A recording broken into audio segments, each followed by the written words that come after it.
They had it all: wealth, luxury, and a marriage that turned heads. He was young, sculpted, and irresistibly charming. She was powerful, wealthy, and willing to do anything to keep him. Together, they looked like a perfect match, a love story that defied expectations. But beneath the surface, their relationship was a ticking time bomb, built on deception, obsession, and a hunger for control. He thought he had played the game perfectly, that he could walk away unscathed. But he underestimated her. He never imagined how far she would go to keep what was hers. One fateful night, a storm of jealousy, rage, and betrayal reached its violent peak, leaving behind a crime so brutal, so shocking, that it sent ripples through high society and beyond. Was this doomed from the start? Or did greed and obsession push them past the point of no return? This is the tragic case of Javaris McKnight, the young trophy husband who thought he could outplay the woman he married.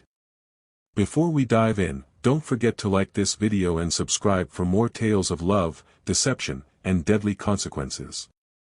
Javaris McKnight was the kind of man people couldn't help but notice. At just 20 years old, he had the kind of sculpted physique that turned heads, a smile that could melt even the coldest heart, and a confidence that made him irresistible. Women adored him. Men envied him. But behind the charm and the flawless exterior was a young man who knew exactly how to use what he had to get what he wanted. He had grown up in a world that didn't offer second chances. Raised by a struggling single mother in a neighborhood where dreams rarely came true, Javaris learned early that hard work could only get you so far. But looks? Charisma? Those could open doors that would otherwise stay locked forever. And he had no intention of spending his life fighting for scraps. That's how he found himself training Houston's elite, socialites, businessmen, women with money and power. He wasn't just a fitness trainer, he was an escape, a fantasy, the young, energetic man who made his clients feel special. He understood the game. And no one played it better than him. Then came Zahara Whitfield. She was 52, a woman who had seen and done it all. The widow of an oil tycoon, she had more money than she could ever spend, but money didn't keep her warm at night. Her 2 grown children had drifted away, her social circle was filled with people who only cared about her wealth, and deep down, she was lonely. Desperate for something real, something exciting. And then she met Javaris. It happened at an exclusive country club, a place where people like her belonged and people like him usually didn't. But Javaris had made his way in, his client list granting him access to Houston's wealthiest. When Zahara first saw him, she was intrigued. When he turned his attention to her, flashing that signature smile, she was hooked. Their connection was instant, intoxicating. Javaris knew exactly what to say, how to make her feel like the most desirable woman in the room. Zahara, in turn, offered him a life most men his age could only dream of. Luxury cars, designer suits, expensive vacations, anything he wanted, she was willing to give. And for a boy who had grown up with nothing, that kind of power was addictive. The affair was fast, reckless, fueled by passion and the thrill of the forbidden. Zahara had never felt so alive. Javaris had never been so close to the life he always wanted. It wasn't long before Zahara proposed the unthinkable, marriage. It was perfect. For her, it was a second chance at happiness, a way to prove to the world that she could still have it all. For him, it was the ultimate come-up, a shortcut to wealth and status without ever having to lift a finger. Their wedding was nothing short of extravagant, a grand affair filled with the city's elite, champagne flowing like water, and a groom who smiled for the cameras, playing the role of the devoted husband flawlessly. But while Zahara saw love, Javaris saw something else entirely. A contract. An opportunity. A temporary arrangement. Because deep down, he knew one thing for certain. This marriage was never meant to last. Javaris had everything a man could want: money, status, a life of luxury that most 20-year-olds couldn't even imagine. He had one. Or at least, that's what it looked like from the outside. But beneath the surface, the fantasy was starting to crack. The expensive suits, the luxury cars, the endless parties, they were fun at first, but they came with a price. Zahara expected him to be at her side, to play the part of the devoted husband, to be her arm candy at every event. And for a while, he played along. He smiled for the cameras, whispered sweet nothings into her ear, and let her dress him up like a prized possession. But behind closed doors, resentment started to fester. He felt like a pet, a well-kept secret in Zahara's world. She controlled everything, his money, his lifestyle, even the people he associated with. And for a man like Javaris, who had spent his entire life using his charm to get ahead, the idea of being owned by someone else, that was unbearable. Then, 6 months into their marriage, he met Sonia Porter. She was 22. A model. The kind of woman who could make men weak with a single glance. She had the body, the confidence, the Instagram following. She was everything Zahara wasn't. Young. Carefree. Easily impressed. She didn't make demands. She didn't expect him to be someone he wasn't. And most importantly, she looked at him the way Zahara never did, not as a pet, but as a man. What started as a fling quickly spiraled into something deeper. Sonia wasn't just a distraction, she was an escape. With her, he could be himself. No obligations, no suffocating marriage, no older wife dictating his every move. He felt alive again, and he wanted more. But there was a problem. Zahara wasn't going to let him go. At first, he tried to be discreet. He would sneak out late at night, claiming he had business meetings or personal training sessions. But Zahara wasn't stupid. She had been around long enough to recognize the signs. The late nights. The sudden change in attitude. The way he pulled away from her touch. She had taken a chance on him, built him up, turned him into the man he was. And now, he was throwing her away for some young, Instagram-famous girl. She wouldn't allow it. When Javaris finally asked for a divorce, he expected resistance. But he wasn't prepared for the sheer force of Zahara's rage. At first, she laughed in his face. As if the idea was so ridiculous, it wasn't even worth entertaining. Then came the anger, the accusations, the screaming matches that turned their once perfect home into a war zone. She told him he was nothing without her. That no one would take him seriously without her money, her influence. That the world only respected him because she had made him respectable. And worst of all, she wasn't wrong. Javaris may have had the looks, but Zahara had the power. She controlled the finances. She controlled the house they lived in, the cars he drove, the lifestyle he had grown so accustomed to. If she wanted to destroy him, she could. And the more he tried to pull away, the tighter she held on. The betrayal shattered her. The thought of him choosing someone else, some younger girl who had done nothing to earn him, was too much to bear. She had given him the world, and in return, he had made her feel old. Replaceable. Worthless. Something inside her snapped. And that's when things took a deadly turn. Javaris thought he had it all figured out. He had Sonia in his bed, Zahara's money in his pocket, and an exit plan that would leave him free to enjoy the best of both worlds. But what he didn't realize was that Zahara had been watching. Waiting. And tonight, she was done waiting. It was past midnight when he pulled into the driveway. He stepped out of the luxury sports car she had bought him as he returned from a date with Sonia, still smelling of her perfume. He didn't bother to be discreet anymore. Zahara had made it clear she wasn't letting him go, so why should he keep pretending? The house was dark when he walked inside, but he felt her presence before he saw her. She was sitting in the living room, a glass of wine in her manicured hand, watching him from the shadows. There was something unsettling about how calm she looked. "Sit down," she said softly, tilting the glass in her fingers. "Let's talk." Javaris smirked. He was tired of this game. I don't have time for another one of your speeches, Zahara. Just sign the damn papers. She didn't move. Just took another slow sip of her wine, her eyes locked on him. You think you're so smart, don't you? She murmured.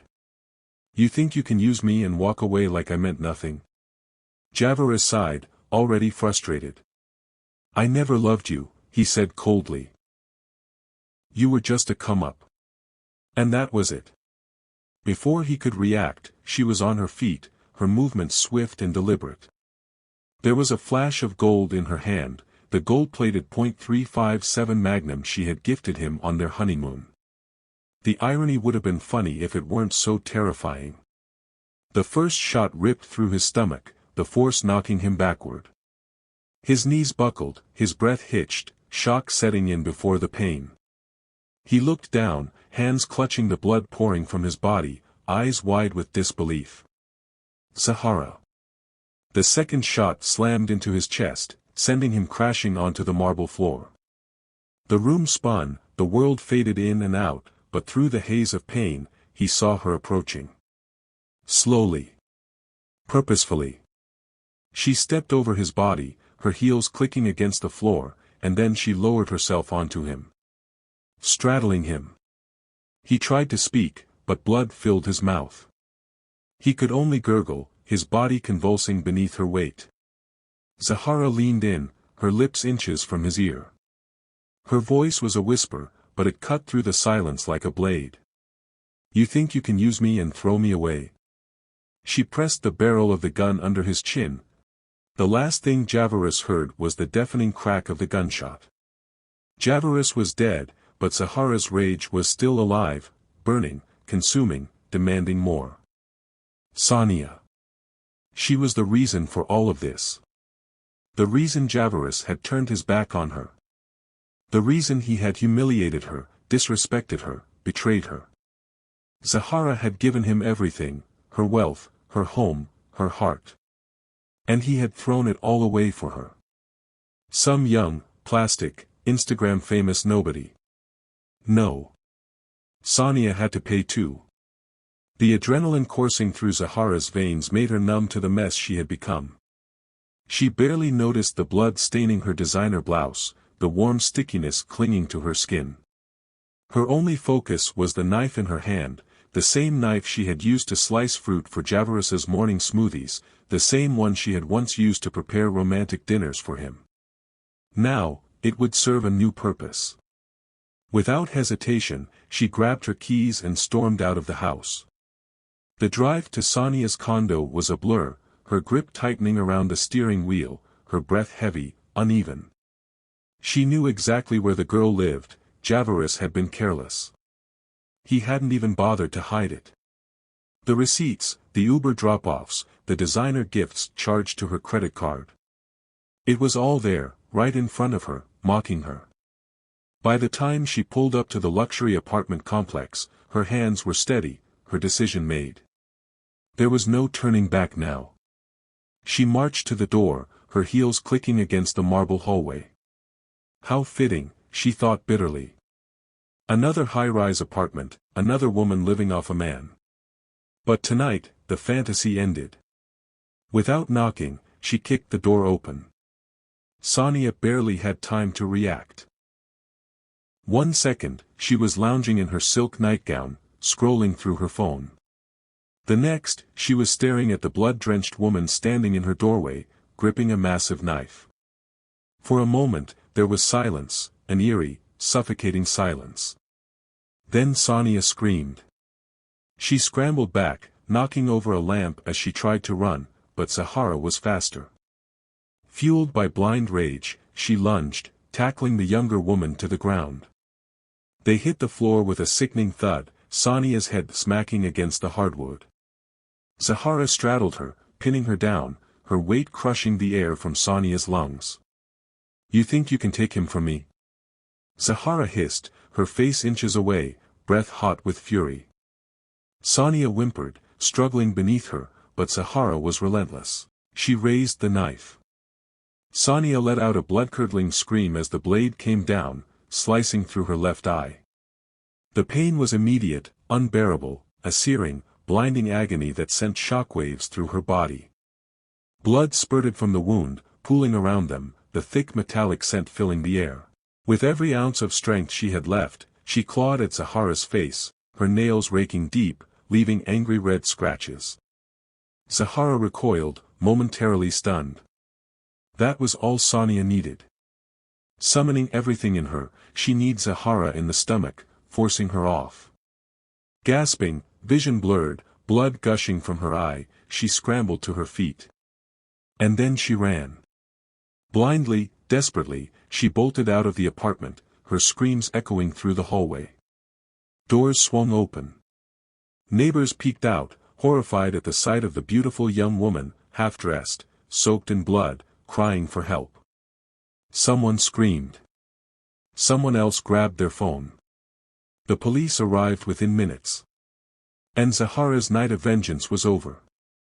Sonia collapsed into the arms of an officer, her sobs raw and jagged, her body trembling from pain and shock.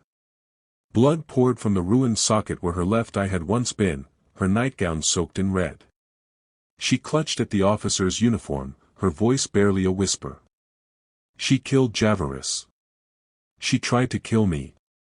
The weight of those words settled over the scene like a thick fog. Officers exchanged grim looks, the severity of the situation sinking in. Behind them, paramedics rushed forward, their hands hovering over Sonia, unsure where to start. Inside the condo, Zahara stood motionless.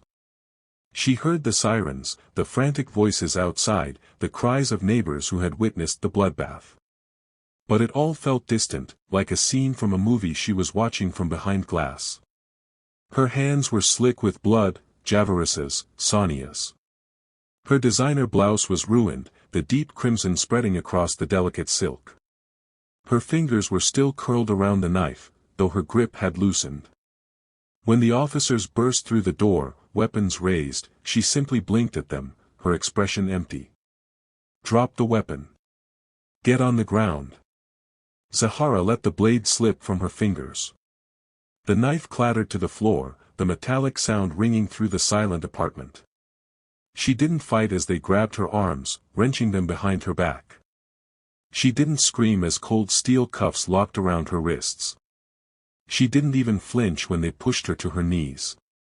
It was over. And she knew it. The news spread like wildfire. A high-profile Houston widow, once the epitome of wealth and class, now a murderer. The media swarmed the courthouse when Zahara made her first appearance in an orange jumpsuit, her once flawless image shattered. The trial was a spectacle. Every seat in the courtroom packed with reporters, socialites, and everyday people eager to witness the downfall of a woman who once moved in elite circles. Zahara's lawyers tried to spin the story. They painted her as a woman betrayed, manipulated by a young man who had only used her for her money. They painted Javaris as a heartless opportunist who had taken everything she had given him, only to discard her for a younger woman. They spoke of her loneliness, her desperation for love, how she had poured her wealth, her time, her very soul into this marriage, only for him to humiliate her. She wasn't thinking rationally, one of her attorneys argued. This was not premeditated murder, this was a crime of passion, a woman pushed to the brink.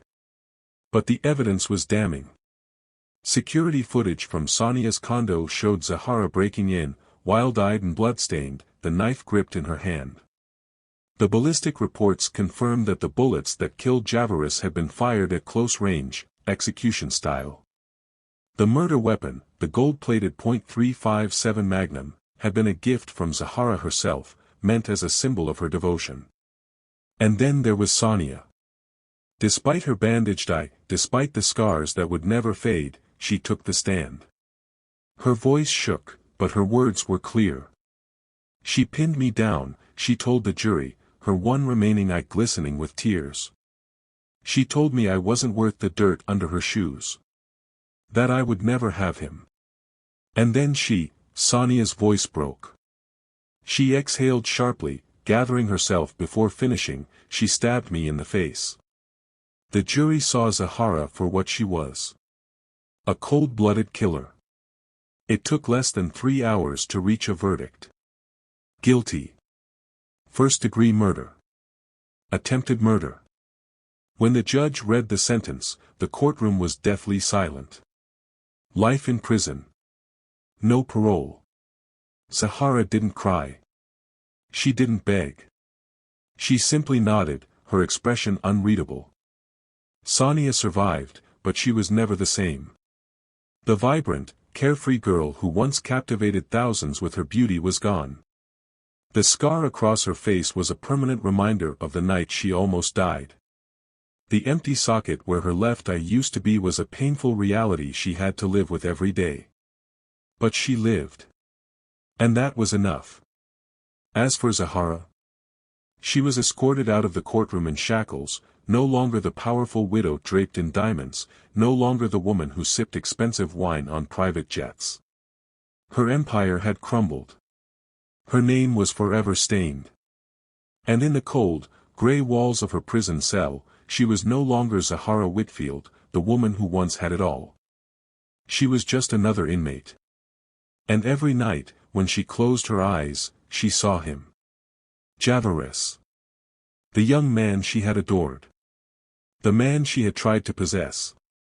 The man she had destroyed. She had killed him, but he would never leave her. Not in her dreams. Not in her nightmares. Not ever. This case is a chilling reminder that money and power can't always buy love. Or loyalty.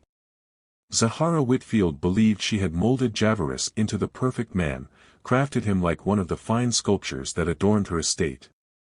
She had given him everything, luxury, status, a life he could have never built on his own. But she never truly had him. Not in the way she wanted. In the end, love turned to obsession. Devotion turned to destruction.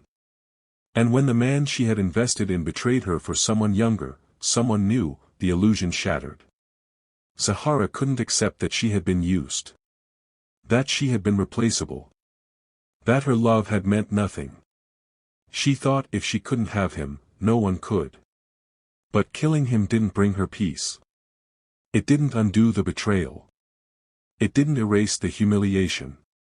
Instead, it unraveled her completely, sending her spiraling into an irreversible fate. The same hands that once gifted Javaris a gold-plated revolver became the same hands that pulled the trigger. And even after his blood soaked the floor beneath her, her rage wasn't satisfied. She had to finish what she started. But she failed. Sonia survived, and Zahara was left to face the consequences of her own madness. Now, instead of draping herself in diamonds, she wears an orange jumpsuit. Instead of sipping fine wine in a mansion, she eats in a prison cafeteria. And instead of waking up beside the man she once adored, she wakes up alone in a cold, gray cell, haunted by the ghost of the love she tried to possess. Was Zahara a woman scorned, pushed to the brink by love and betrayal? Or was this always her fate, her obsession destined to consume her from the start? Let us know your thoughts in the comments below. And if this case shocked you, don't forget to like and subscribe for more real-life tales of passion, greed, and deadly consequences.